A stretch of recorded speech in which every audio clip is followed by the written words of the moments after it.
온전하게 하셨느니라. 이런 말씀의 제목입니다. 5월은 가정의 달입니다. 하나님이 주신 가정을 소중히 여길 줄 알아야 합니다. 하나님이 세상에 주신 가장 작고 소중한 공동체가 가정입니다. 가정이 파괴되면 교회도 파괴되고 세상도 파괴되게 되어 있습니다. 가정이 바로 서야 됩니다. 가정이 화목해야 됩니다. 가정이 즐거워야 됩니다. 우리의 가정이 화목하고 건강한 가정으로 세워지도록 우리가 노력을 해야 됩니다. 여러분, 결혼만 하면 그냥 가정이 행복해지고 화목하고 그렇게 될 줄 압니까? 그렇지 않습니다. 여러분, 건강한 가정, 화목한 가정으로 세우기 위해서는 우리의 노력이 필요하다는 것입니다. 노력 없이는 가정의 평화와 화목을 지켜갈 수가 없습니다. 왜냐하면 인간은 지성과 감정을 가진 존재이기 때문에 서로의 감정을 상해버리면, 서로의 마음을 다쳐버리면 이게 회복하기가 너무 힘듭니다. 그래서 배려가 필요합니다. 그래서 포용이 필요하고, 그래서 다른 사람의 입장을 생각해 줄 수 있는 넓은 마음이 필요한 것입니다.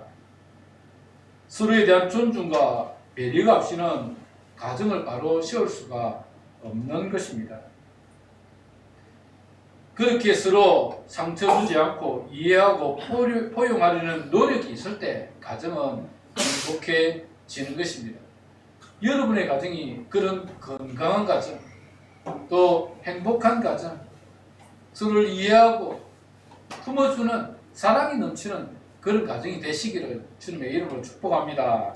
아멘. 지난 2주간은 가정의 달을 맞이하여 어린이 주일과 어버이 주일을 우리가 지냈습니다. 그래서 히브리서를 잠시 쉬었습니다.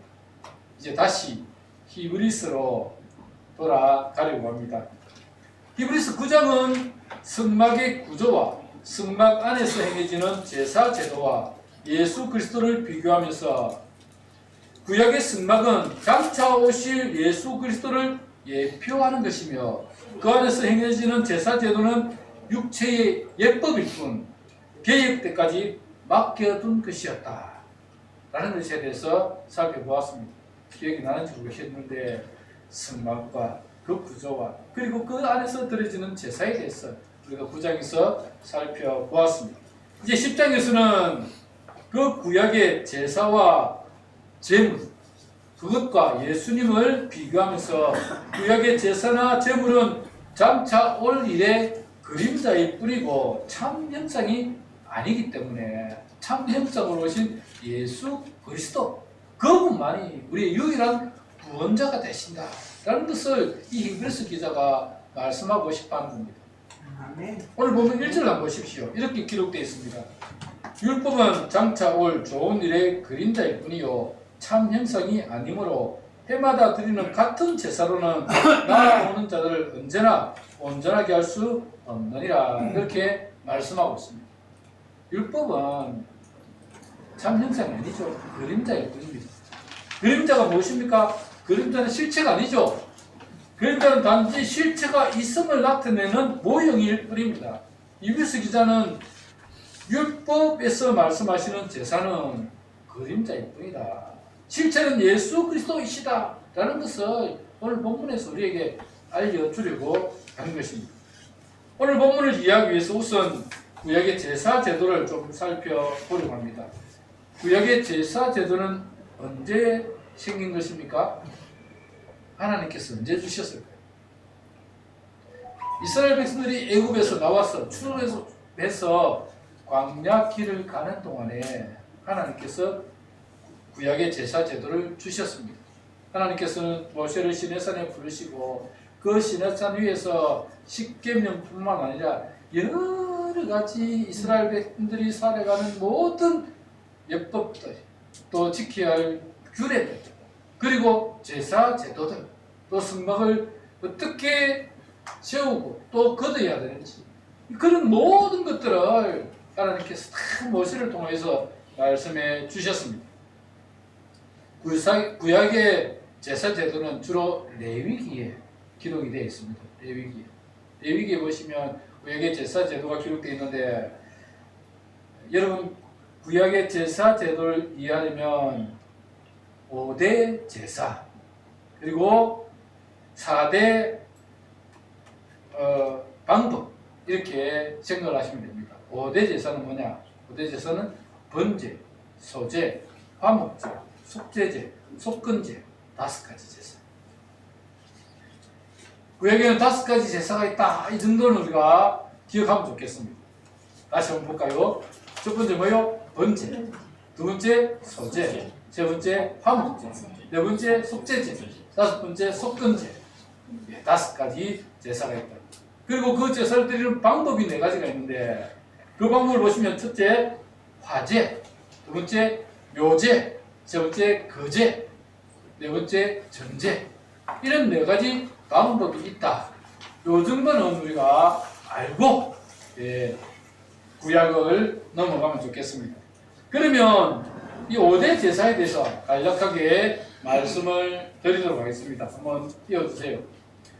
자, 5가지 제사 있죠. 번제, 소제, 화목제, 속제제, 속건제 5가지 제사가 있습니다.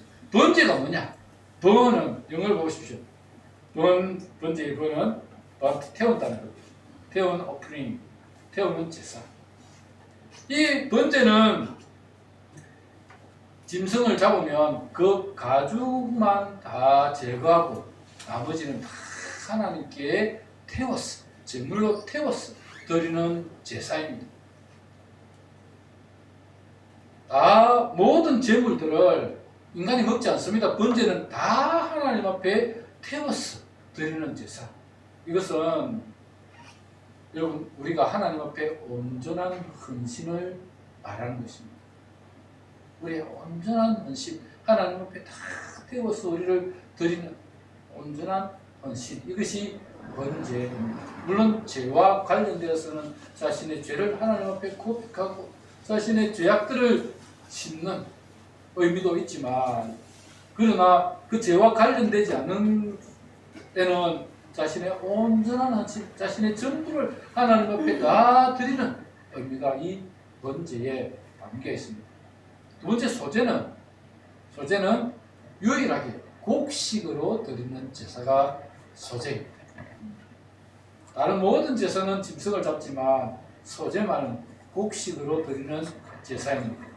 주로 밀가루와 기름 것들을 날 것으로도 드리지만 또 음식을 반죽을 해서 그렇게 하나님 앞에 드리는 제사, 이게 소제입니다. 그런데 소제만 단독으로 드리지 않습니다. 대부분은 번제와 화목제를 드릴 때에 같이 하나님 앞에 드리는 제사, 이게 소제입니다. 그러니까 번제, 온전하게 하나님께 자신을 다 헌신하고 드리는 이 번제를 드릴 때 소제도 함께 드리는데 이 소제를 통하여서 하나님 앞에 감사의 의미를 담고 있습니다. 우리에게 베푸신 풍성한 곡식을 주시고 물질을 주셔서 베푸신 은혜에 감사하며 하나님 앞에 이 소제의 예물을 드리는 것입니다. 세 번째가 화목제지. 화목은 말 그대로 화목, 영어로는 peace opening. 하나님과 죄로 막혔던 그것을 다시 회복하고 하나님과 화목하는 제사가 화목제입니다. 이 화목제는 하나님께 서원하여 드리는 서원제 혹은 낙헌제 이런 것들과 함께 드리는 서원제나 낙헌제는 화목제 안에서 드리는 하나님 앞에 내가 서원을 했습니다. 하나님과 화목하고 하나님께서 나의 소원을 받아주시기를 원합니다. 이런 마음을 담아서 드리는 그런 제사입니다. 그래서 화목제는 하나님과 우리와 화목한 관계를 유지하기 위해서 드리는 제사입니다. 네 번째는 속죄제죠. 속죄는 그야말로 죄를 속하기 위해서 드리는 제사입니다. 내가 하나님 앞에 죄를 지었습니다. 죄를 지었으면 하나님 앞에 나의 죄를 고백하고 그 죄 용서를 받기 위해서 소나 양이나 짐승을 가져옵니다. 그리고는 그 소나 양이나 짐승을 가져온 그것을 내가 지은 죄를 지었으면 제사장이 이 사람의 죄를 이 짐승이 대신 죽습니다. 이 사람이 이 짐승이 죽음으로 말미암아서 그의 죄를 속하게 됩니다. 라고 그 짐승에게 안수하고 그리고 그 짐승의 피를 흘렸어. 하나님 앞에 제사를 드리는 제사가 바로 속죄제입니다. 이 속죄제는 하나님 앞에 나의 죄를 고백하고 나의 죄를 씻기 위해서 드리는 제사이기 때문에 피 뿌리는 의식을 통해서 그 죄를 속한 그 일들을 하게 되는 것입니다. 마지막 다섯 번째는 속건제. 속건제는 무언가 선물이나 하나님 앞에 드리는 선물이나 아니면 이웃과의 관계에서 누군가 다른 사람에게 손해를 끼쳤을 때 속건제를 드립니다. 다시 말씀을 드리면 무언가 손해가 되는 일들을 했을 때 하나님 앞에 나아가서 속건제를 드립니다. 이웃과의 관계에서 내가 피해를 입혔으면 농작물을 다 불을 태웠다든지 아니면 그 짐승이 내 소가 그 다른 사람의 소를 들이받아서 죽이게 했다든지 어떻게 했든지 남에게 손해를 끼쳤다면 그 손해를 끼친 것에 대해서 하나님 앞에 속건제를 드리는데 성경에 보면 속건제를 드릴 때는 반드시 그 재물에 대해서 5분의 1을 더했어. 그러니까 예를 들어서 쌀 한 가마니를 손을 입혔습니다. 그러면 쌀 한 가마니와 함께 또 5분의 1은 몇 대쯤 됩니까? 한 말쯤 됐다 칩시다. 한 말을 더해서 그 사람에게 그것을 제공하고 그리고 하나님 앞에 나와서 속건제물을 드려서 내가 그 사람에게 입힌 손해를 이렇게 회복하는 그런 제사가 속건제물입니다. 그래서 이 5가지 제사가 있는데 이 5가지 제사를 또 드리는 방법이 4가지로 나눠집니다. 그 다음 거 봅시다. 구약에 4가지 제사법을 보면 첫 번째 화제입니다. 화제는 그야말로 불화자, 불에 태워서 드리는 제사. 대부분의 제사는 다 이 화제입니다. 대부분의 제사는 불에 태워서 하나님 앞에 제사를 드립니다. 날 것으로 하나님께 이렇게 드리지 않습니다. 왜냐하면 날 것으로 드리면 다 썩어서 없어져 버릴 것이기 때문에 대부분은 화제로 하나님 앞에 제사를 드립니다. 그래서 태워서 드리는 제사가 화제. 두 번째는 거제. 거제는 제사장이 제물을 이렇게 하나님 앞에 높이 올려 드렸다가 드리는 제사입니다. 주로 심장이나 또 그 짐승의 중요한 부분들을 하나님 앞에 올려드리고 그리고 하나님 앞에 제사를 드리는 게 거제입니다. 이 거제는 의미가 뭐냐면 이 모든 것을 하나님 앞에 올려드립니다. 그리고는 그것을 하나님께 제사를 올려드리고 난 이후에 남은 것들을 같이 제사장이나 이웃들과 함께 나눠 먹거든요. 그런데 그 짐승은 온전히 하나님께 올려드린다라는 의미로 거제로 하나님 앞에 제사를 올려드리는 것이 거제입니다. 세 번째는 요제. 요제는 거제는 올려드리는 거죠. 요제는 흔드는 겁니다. 흔드는 제사. 하나님 앞에 제물을 흔들어서 제사를 드리는 것이 요제입니다.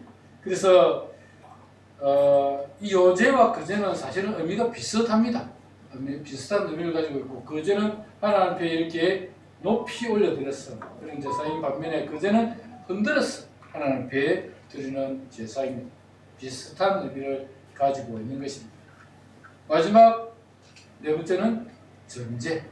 전제는 뭐냐면 짐승이나 이런 것들을 하나님 앞에 드릴 때에 거기에 포도주나 기름을 부어서 무언가 다른 것을 섞는 겁니다. 포도주나 기름을 부어서 같이 하나님 앞에 드리는, 태워서 드리는 그런 제사가 전제입니다. 그래서 성경 보면 뭐 전제로 드린다 하면 여기 포도주를 부었구나 이렇게 생각하시면 됩니다. 그렇게 전제로 하나님 앞에 그 예물을 드리는 것을 전제다 그렇게 보시면 됩니다. 그래서 이 전제는 우리를 구원해 주신 그 하나님의 은혜에 감사하고 기뻐하며 그렇게 드리는 제사가 전제입니다. 이렇게 우리가 구약의 제사들을 좀 살펴보았는데 여러분 제사 이렇게 하면 5대 제사가 있다. 그리고 그 드리는 방법은 4가지가 있다. 그 정도는 우리가 아시면 구약을 읽을 때 훨씬 여러분이 도움이 될 거라 그렇게 생각합니다. 제사는 하나님께 헌신을 다짐하거나 율법을 어겼을 때 대부분 드려집니다. 그래서 자신의 죄와 관련되었을 때 제사를 드리거나 아니면 내가 하나님 앞에 서원하거나 하나님 앞에 뭔가 헌신하고 싶었을 때 하나님 앞에 드리는 제사, 이것이 하나님께 드리는 제사의 의미입니다. 자신을 하나님께 온전히 드리는 번제, 또 하나님과의 관계 회복을 위해서 드리는 화목제, 죄를 속하기 위해서 드리는 속죄제, 또 하나님의 성물이나 이웃에게 해를 끼쳐서 드리는 속건제, 이런 제사들이 바로 하나님께 드리는 제사인 것입니다. 물론 소제가 있죠. 소제는 곡물로 드리는 제사입니다. 그러나 소제는 단독으로 드리지 않다고 말씀드렸죠. 번제나 화목제와 함께 드리는 제사의 소제입니다. 이 소제도 역시 하나님의 감사하고 또 하나님께 자신을 드리는 의미를 담고 있는 것입니다. 제사는 제사함과 헌신의 의미가 담겨있다 이 말씀입니다. 하나님의 율법을 어기거나 하나님이 주신 은혜에 감사하며 자신을 하나님께 드릴 때에 제사를 통해서 하나님께 나아가는 것입니다. 그래서 모든 제사는 반드시 제물이 있어야 합니다. 제물을 가지고 와서 하나님 앞에 제사를 드립니다. 소나 양이나 염소, 또 가난한 사람들은 비둘기나 아니면 그것도 없는 사람은 밀가루라도 소재라 들고 와서 하나님 앞에 제사를 드립니다. 하나님은 그들이 드리는 제사를 통하여 그 제물을 받으시고 그들의 죄를 사하시며 그들의 헌신을 기뻐 받아 주시는 것입니다. 히브리서 기자는 구약의 이 제사는 그림자일 뿐이고 실체는 예수 그리스도이심을 밝히고 싶어합니다. 먼저 단번에 드리는 제사와 해마다 드리는 제사의 차이를 설명을 하고 있는데 오늘 본문 1절 하반절에서 3절까지의 말씀을 보시면 이렇게 기록되어 있습니다. 해마다 드리는 같은 제사로는 나아오는 자들을 언제나 온전하게 할 수 없느니라. 그렇지 아니하면 섬기는 자들이 단번에 정결 하게 되어 다시 죄를 깨닫는 일이 없으리니 어찌 제사 드리는 일을 거치지 아니하였으리요. 그러나 이 제사들에는 해마다 죄를 기억하게 하는 것이 있나니 그렇게 말씀하고 있습니다. 해마다 드리는 같은 제사로서는 그들을 온전하게 할 수 없다. 여러분 우리가 짐승을 잡아서 하나님 앞에 제사를 드리지만 그것으로는 우리가 온전함을 입을 수 없다라고 말씀하고 있습니다. 그렇지 아니했다면 섬기는 자들이 단번에 정결하게 되어서 다시는 죄를 깨달을 필요가 없었을 텐데 그 죄가 그 해마다 드리는 제사가 우리를 온전하게 할 수 없었기 때문에 우리는 다시 또 하나님 앞에 제사를 드리고 다시 또 하나님 앞에 나아가게 된다라고 말씀을 하고 있는 것입니다. 4절에서는 이렇게 말씀을 합니다. 황소와 염소의 피가 능히 죄를 사할 수 없다. 여러분 황소와 염소의 피로는 우리의 죄를 사할 수 있는 것이 아닙니다. 짐승의 피로서는 우리의 죄를 사할 수 없다 그 말입니다. 그래서 하나님은 단번에 죄를 사할 수 있는 다른 제물을 준비하셨습니다. 그 제목은 뭐냐? 오늘 보면 5절에서 7절 한번 보십시오. 이렇게 기록되어 있습니다.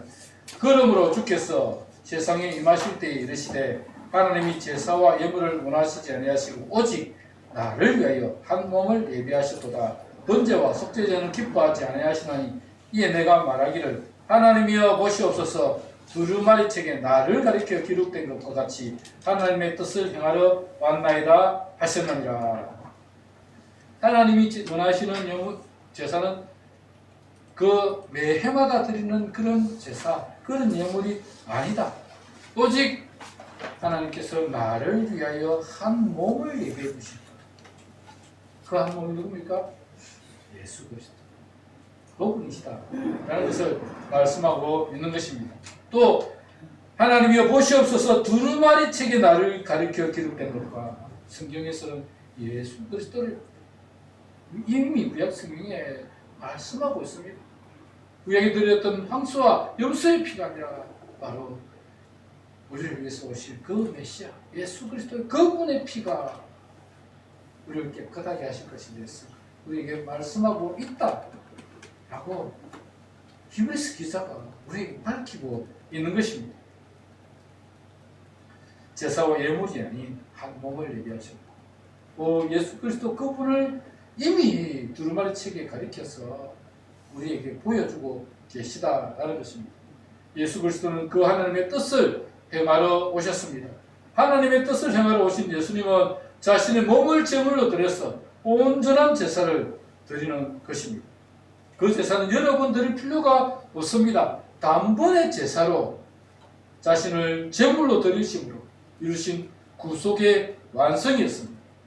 죄와 허물로 죽은 우리를 살리시기 위해서 자신이 희생 제물이 되셔서 십자가에 달려 돌아가신 것입니다. 하나님과 단절된 관계를 회복시켜 주시기 위해서 화목 제물이 되셔서 자신의 몸을 내어 주셨다. 그 말씀입니다.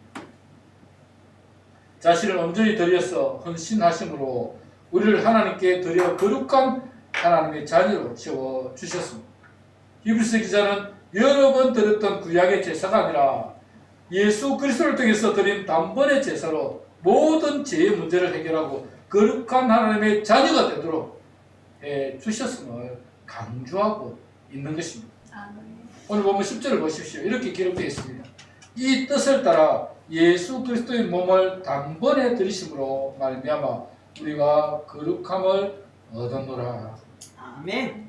예수 그리스도의 몸을 단번에 드리심으로 우리가 거룩하게 되었다. 아멘. 그렇게 말씀합니다.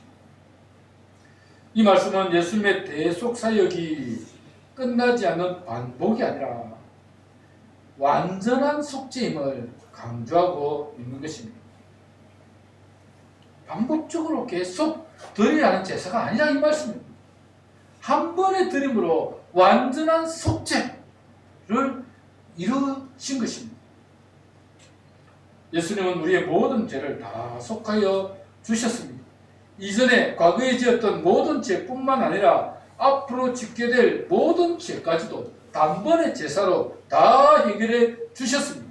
그래서 우리는 더 이상 죄를 위해 또 다른 제사를 드릴 필요가 없습니다. 단 한 번의 제사로 다 해결해 주셨습니다. 아멘. 우리의 미래의 죄까지도 다 해결받았다고 우리가 또다시 죄를 짓고 방탕하게 살아도 된다는 그런 뜻은 아닙니다.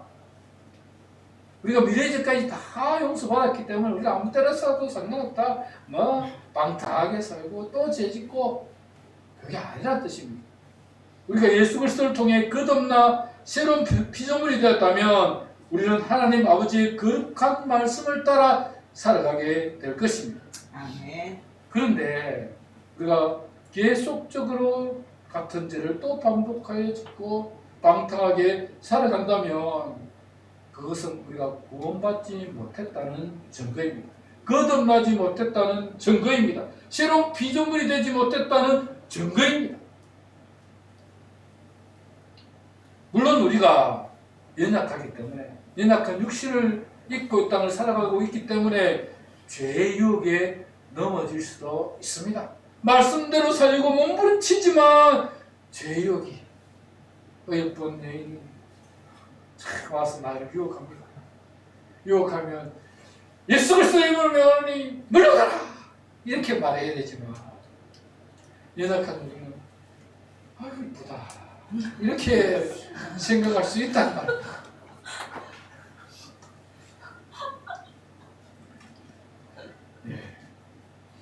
제 유혹에 넘어가서 넘어질 수도 있지만 그래서 예수 그리스도는 연약한 우리들을 위해서 과거의 죄뿐만 아니라 미래의 그 모든 죄까지도 위해서 단 한 번의 십자가에서 자신을 들이심으로써 우리를 다 죄를 용서해 주셨습니다. 그러나 우리는 죄의 유혹에 넘어갔지만 하나님께서 우리를 구원하셨다면 구원 하나님의 백성이라면 반드시 자신의 죄를 깨닫고 다시 하나님 앞에 나오게 되어 있습니다. 구원받은 백성이라면 하나님 앞에 나와 하나님 제가 또 연약하게 넘어졌습니다. 나 위해서 십자가를 지셨는데 내가 또 이렇게 연약해서 넘어졌습니다. 용서하시고 나를 거룩한 하나님 백성으로 세워주옵소서. 성령의 나를 붙들어 주셔서 그 죄의 욕을 이길 수 있는 힘과 능력을 다하여 주옵소서. 그렇게 고백하며 나아가는 자가 진정 구원받은 하나님의 자녀다. 그 말씀입니다.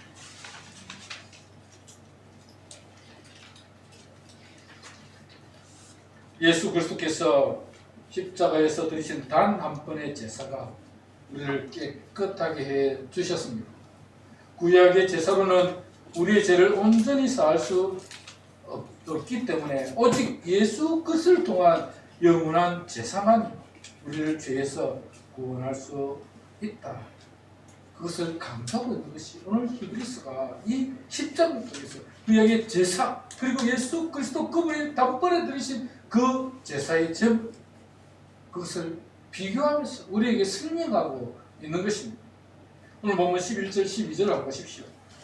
제사장마다 매일 서서 섬기며 자주 같은 제사를 드리되 이 제사는 언제나 죄를 없게 하지 못하거니와 오직 그리스도는 죄를 위하여 한 영원한 제사를 드리시고 하나님 우편에 앉아서 그렇게 말씀하고 있습니다. 이 본문에서 말씀하는 영원한 제사는 죄의 사함이 일시적이 아니라 영원한 상태로 확정되었다라는 것입니다. 여러분 구약의 제사는 일시적인 죄의 사함이었습니다. 그 사람이 죄를 지었으면 그 대신에 짐승이 죽음으로 말미암아서 일시적으로 그의 죄를 사하는 제사제도를 속죄 제사를 드렸지만 그러나 예수 그리스도의 제사는 자신을 일시적으로 드린 단 한 번의 그 제사는 일시적인 것이 아닙니다. 영원한 상태, 그 죄가 영원히 다 사해져 있는 상태. 예수 그리스도의 그 십자가의 희생의 제사는 우리를 그 죄가 흰 눈과 같이 깨끗하게 씻어져 있는 상태, 그 상태로 유지됨을 말씀하고 있는 것입니다. 일시적으로 우리의 죄가 사해졌다면 우리는 반복적으로 제사를 드려야 하겠지만 영원한 상태로 제사함을 받았기 때문에 다시 같은 제사를 반복적으로 드릴 필요가 없다라고 말씀하고 있는 것입니다. 예수 그리스도의 그 십자가의 피는 우리를 완전히 그리고 영원히 우리의 죄를 깨끗하게 씻어주시고 영원한 제사였습니다. 자신을 드리고 우리의 죄를 깨끗하게 씻어주셨습니다. 과거의 죄뿐만 아니라 미래의 죄까지도 예수 그리스도의 그 단번의 희생 제사가 우리를 깨끗하게 해 주신 것입니다. 히브리서 기자는 그것을 강조하고 싶은 겁니다. 오늘 보면 14절은 그 사실을 분명히 하고 있습니다. 14절 보십시오. 그가 거룩하게 된 자들을 한 번의 제사로 영원히 온전하게 하셨느니라. 아멘. 한 번의 제사로 영원히 온전하게 하셨느니라. 이것이 구약의 황소나 염소의 피로 할 수 없었던 그것으로서는 우리를 온전하게 또 영원히 깨끗하게 할 수 없었기 때문에 구약의 제사는 일시적인 죄를 사해준 제사의 일뿐이었기 때문에 그것은 그림자였습니다. 실체는 누구라고요? 예수 그리스도. 그분이 오셨어. 자신을 들으심으로, 자신을 십자가에 내어주심으로 우리를 완전하게 깨끗하게 해 주셨습니다. 오직 예수의 피로만 가능한 일입니다. 그 피가 우리를 정결케 합니다. 그 피가 우리를 새롭게 합니다. 그 피가 우리를 다시 살립니다. 그 피로 우리는 온전히 하나님께 나아가게 된 것입니다. 아멘. 우리를 위해 피 흘려주신 우리 구주 예수님께 감사하며 나아가야 합니다. 여러분, 예수 그리스도께서 우리 위해서 피 흘려 돌아가셨는데 내일이 아니라 예수님이 나 위해서 죽었겠지 그렇게 생각하면 안 됩니다. 세상을 창조하신 창조주 하나님이 인간의 몸을 입고 낮고 천한 이 땅에 자기가 만든 피조한 창조한 인간의 몸을 입고 이 땅에 오셔서 우리를 대신하여서 십자가에 돌아가신 겁니다. 정말 위대한, 정말 놀라운 예수 그리스도의 희생, 독생자까지 보내주신 하나님의 그 은혜를 기억하며 감사해야 됩니다. 그 은혜가 우리에게 있어야 머물러야 우리가 그 은혜를 통하여서 날마다 하나님이 주시는 새 힘을 공급받을 수 있습니다. 은혜가 사라지면 어떻게 되는지 압니까? 메말라져. 굉장히 사나워져. 우리에게 은혜가 사라지면 우리는 사나워질 수밖에 없습니다. 건들면 폭발합니다. 건들면 터집니다. 그런데 은혜가 우리에게 머물러 있지 않습니까? 나 같은 죄인을 위해서 예수님께서 그 십자가에 달려 돌아가셨는데, 나 같은 죄인을 위해서 예수님께서 그 십자가에서 돌아가셨는데, 이까짓 건 뭐 다른 사람 내게 한마디 했다고 한마디는 그것에 대해서 은혜가 사라지면 이 원수를 내가 어떻게 갚지 이렇게 마음을 품지만 은혜가 우리에게 머물러 있습니다. 네가 아무리 나이 그래봤자 예수 그리스도는 나를 위해서 십자가에 달려 돌아가셨는데 그것지만 아무것도 아니에요. 용서할 수 있는 마음이 생깁니다. 품을 수 있는 마음이 생깁니다. 오히려 그를 위해서 기도해주고 그를 위해서 사랑할 수 있는 마음이 생긴다는 것입니다. 그 은혜가 여러분에게 머물러 있어야 됩니다.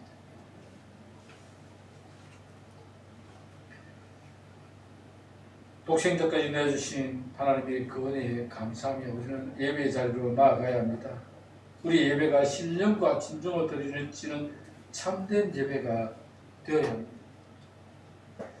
예수님께서 자신의 몸을 온전히 불살라 드렸듯이 우리 자신을 하나님께 온전히 드리는 참된 예배로 나아가야 합니다. 여러분, 예배에 감사가 사라지고 은혜가 사라지면 하나님이 우리 예배를 받지 않습니다.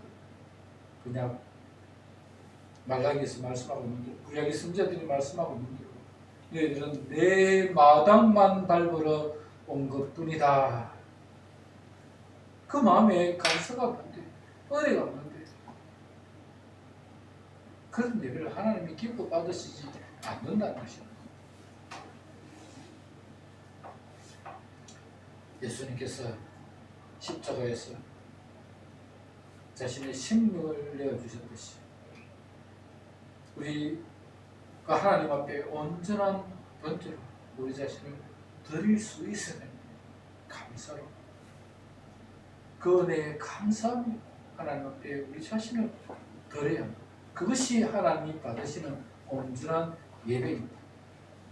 사랑하는 여러분들이 예수 그리스도께서 드리신 단 한 번의 제사로 영원히 온전하게 되셨음을 기억하십시오. 온전한 제사를 드렸었음을 기억하십시오. 우리도 하나님 앞에 우리 자신을 감사로 드리고 우리의 몸을 온전히 하나님께 번제로 태워드리고 하나님께서 받으시는 그런 예배가 되어야 할 것입니다. 아멘. 여러분 모두가 그렇게 예수님처럼 예수님 자신을 드렸듯이 여러분 자신을 감사와 희생의 제사를 드리고 여러분 온전히 여러분 자신을 드리심으로써 하나님이 받으시는 온전한 예배자가 되시기를 주님의 이름으로 축복합니다. 아멘.